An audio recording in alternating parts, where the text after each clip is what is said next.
ఇగో మా సీఎం మంచోడు, ఈయనకు మంత్రి పదవి ఇస్తేనేమో సీఎం మంచోడు, మంత్రి పదవి ఇవ్వకపోతేనే సీఎం చెడ్డోడు, లంగా దొంగ అని చెప్పి తిడుతూ ఉంటాడు. ఇది ఈయన యొక్క వ్యవహార శైలి.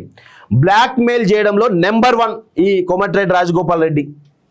బ్లాక్ మెయిల్ చేయడంలో నెంబర్ 1. వీళ్ళు నల్గొండ జిల్లాకు పట్టినటువంటి చీడాపీడ. నల్గొండ జిల్లాలో ఏ నాయకుని ఎదనేయకుండా వీళ్ళు ఆ నల్గొండ జిల్లాను గుప్పిట్లో పెట్టుకొని పాలిస్తూ ఉన్నారు. నల్గొండకు పట్టినటువంటి వీళ్ళు ఎప్పుడైతే వీళ్ళ ప్రభావం ఎప్పుడైతే ఈ కోమటిరెడ్డి ప్రభావం కానీ ఉత్తమ్ కుమార్ రెడ్డి ప్రభావం కానీ ఎప్పుడైతే నల్గొండ జిల్లాకు పోతుందో అప్పుడు నల్గొండ జిల్లా బాగుపడుతుంది. అప్పటిదాకా నల్గొండ జిల్లా వెనక పోతూనే ఉంటుంది. వీళ్ళు బయటికి చెప్పేటేమో సారంగ నీతులా ఉంటాయి, చొచ్చేటేమో సానికుంపల్లా ఉంటాయి తప్ప వేరే ఏముండదు. ఉప ఎన్నికలు రావు, బీఆర్ఎస్ హయాంలో రానివి ఇప్పుడు ఎలా వస్తాయి? అప్పుడున్న రాజ్యాంగమే ఇప్పుడుంది. బెట్టింగ్ యాప్లు, ఆన్లైన్ గేమ్లపై కఠిన చర్యలు, వాటి నిరోధానికి సిట్, వాటి నిర్వహించిన ప్రచారం చేసిన ఉపేక్షించం.